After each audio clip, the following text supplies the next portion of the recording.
और बाहर से जो सज्जन माताएं मैंने पधारी हैं उन सभी को प्रणाम है। हमारे कॉलोनी में रमेश जी के जाने से एक बहुत बड़ी क्षति हो गई है।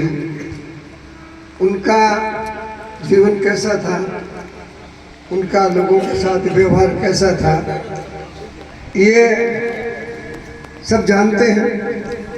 मेरे कुछ भाव हैं जिनको मैंने पंक्तिबद्ध किया है।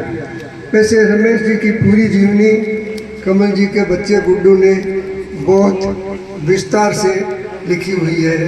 उनके जन्म से लेकर शरीर छूटा तब तक पूरी जिंदगी बहुत डिटेल में, जैसे कोई पुस्तक आकार में लिखता है ना, पुस्तक में आदमी की जीवनी, उस तरह से इस बच्चे ने लिखी है। बहुत बहुत धन्यवाद। मेरा आशीर्वाद है ये बच्चा आगे भी ऐसा तरक्की करता है। अब रमेश जी के प्रति मेरे मन में क्या भाव है ये इस कविता के रूप में है। क्षमा प्रार्थी इसलिए हूँ कि मैं कोई कवि नहीं हूँ।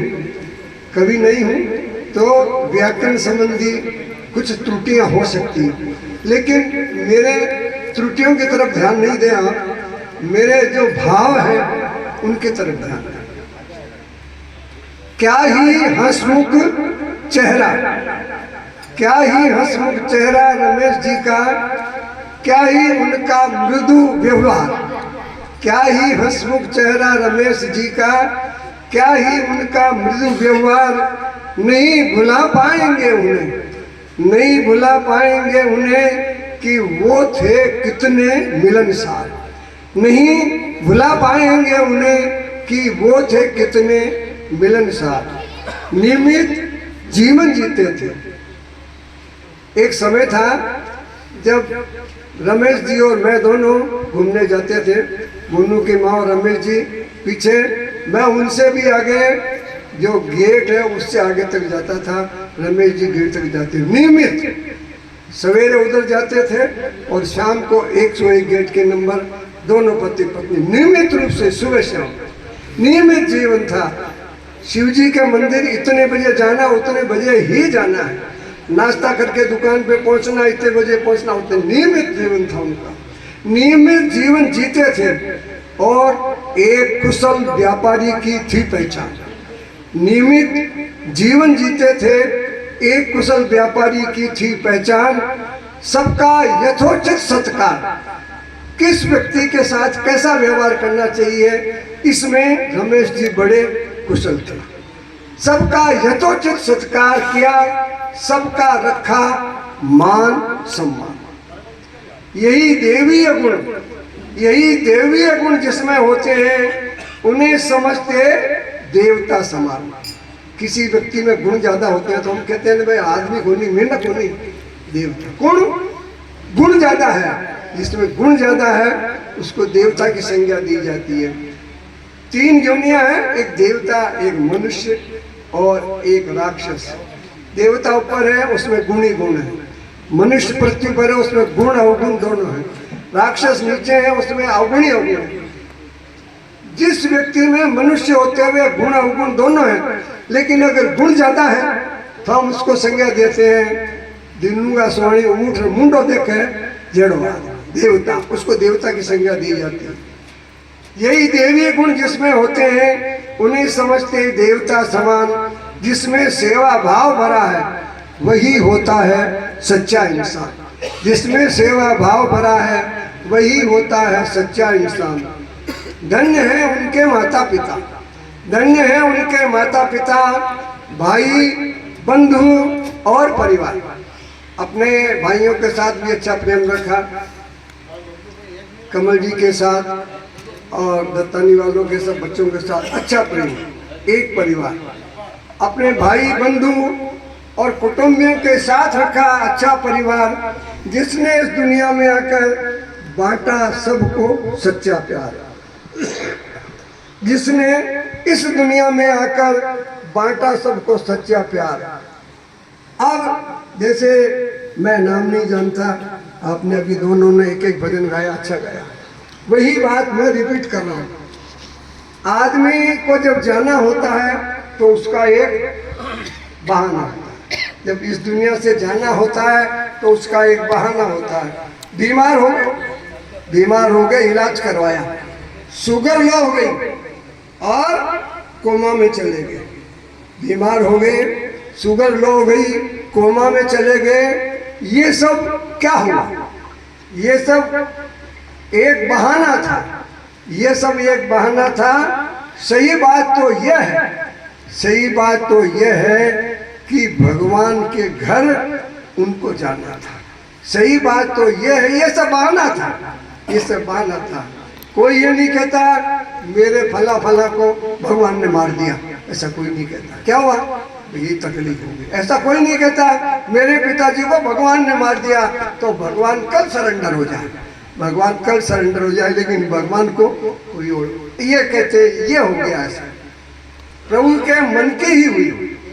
प्रभु देखिए, जिस व्यक्ति तुम जाने हमरे संग बीती, एक बार सभी संग बीती। जिस परिवार में व्यक्ति बीमार होता है उसके एक पल उनके ऊपर क्या बीतता है आप अंदाज लगा सकते हैं। कोमा में जाने के बाद व्यक्ति का कोई मूवमेंट नहीं, घर परिवार से कोई संबंध नहीं, किसी से कुछ बोलना नहीं, केवल और केवल ये है ये व्यक्ति अभी जिंदा है। सोचिए कितना दुख होता है। प्रभु के मन की हुई, बाकी हम सब ने मानी हार। प्रभु के मन की ही हुई, बाकी हम सब ने मानी हार। उनकी इस इच्छा को मुंदड़ा परिवार ने सर झुकाकर किया स्वीकार। उनकी इस इच्छा को मुंदड़ा परिवार ने सिर झुकाकर किया स्वीकार। इंसान चला जाता है दुनिया से, बस बातें उनकी रह जाती है। इंसान चला जाता है दुनिया से, बस बातें उनकी रह जाती है। जितने शुभ कर्म किए जीवन में उन सब की याद दिलाती है। जितने शुभ कर्म किए जीवन में उन सब की याद दिलाती है। ये नश्वर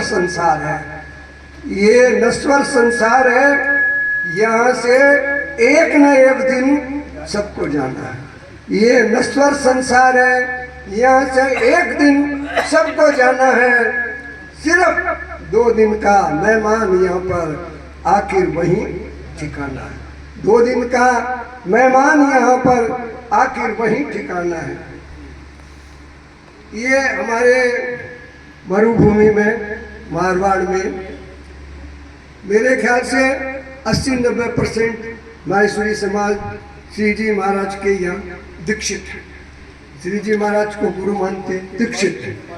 और मुरारी बापू जो हैं वो भी श्री जी महाराज के संप्रदाय से ही दीक्षित है। भाई भी वही तिलक लगाती थी, बापू जी भी वही तिलक लगाते। तो मुझे श्री जी महाराज भी याद आ गए। एक बार कमल जी के यहाँ में गया और मुरारी बापू की सलेमाबाद में कथा थी। भाई के साथ हम गए और भाजी भी वहाँ थी।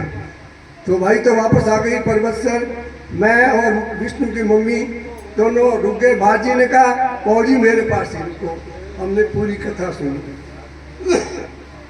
एक बात मैं इसलिए कहना चाहता हूँ,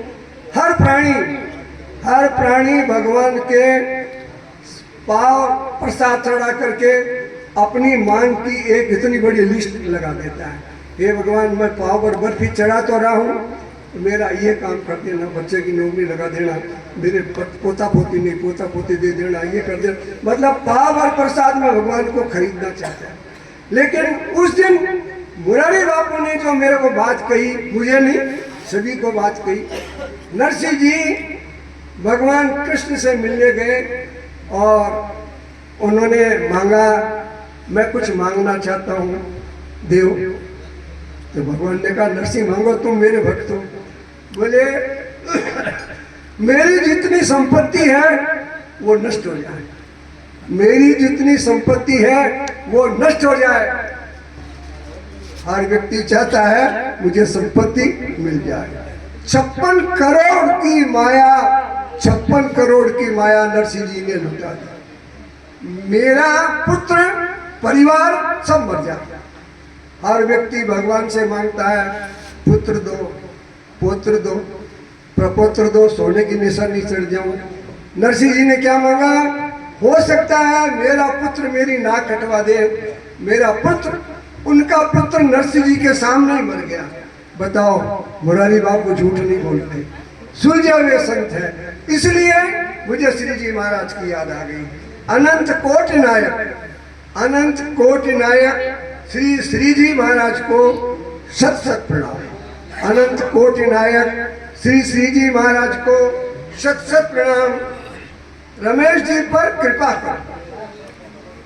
श्री जी महाराज से मैं प्रार्थना कर रहा हूँ, आप भी करो। प्रार्थना करना हूँ का मतलब ये है, अभी आज की तारीख, आज की रात्रि तक रमेश जी की आत्मा यही है। ओम जी महाराज से पूछ लो, इन्होंने आपको अभी गरुड़ पुराण में सुनाया होगा। गरुड़ पुराण कहता है मनुष्य की आत्मा 12 दिन तक उसके घर परिवार के बीच में रहती है। 13वें दिन उस व्यक्ति की आत्मा की यात्रा आगे की शुरू होती है। आपने ठीक है महाराज?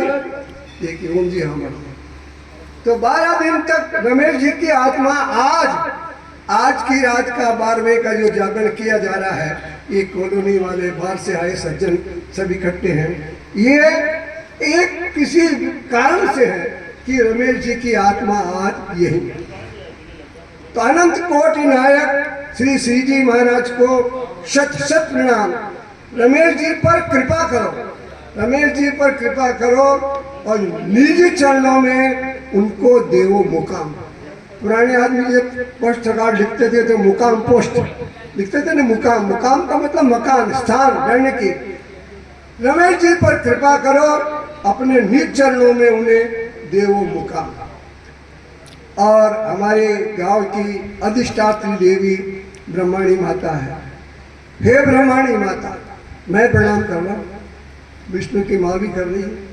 हे ब्रह्माणी माता, रमेश जी की नाव लगा दो उस पार। हे ब्रह्माणी माता, रमेश जी की नाव लगा दो उस पार। और भीगी आंखों से श्रद्धांजलि दे रहे, भीगी आंखों से श्रद्धांजलि दे रहे सीता देवी राम अवतार। भीगी आंखों से श्रद्धांजलि दे रहे सीता देवी राम अवतार। ये मोनू सोनू इसको लेकर के, और जहाँ पिताजी की तस्वीर रखी हुई है वहाँ इसको रखे। कुछ मेरे से भूल से भी गलती कोई सब निकल गया हो तो उसके लिए क्षमा करें।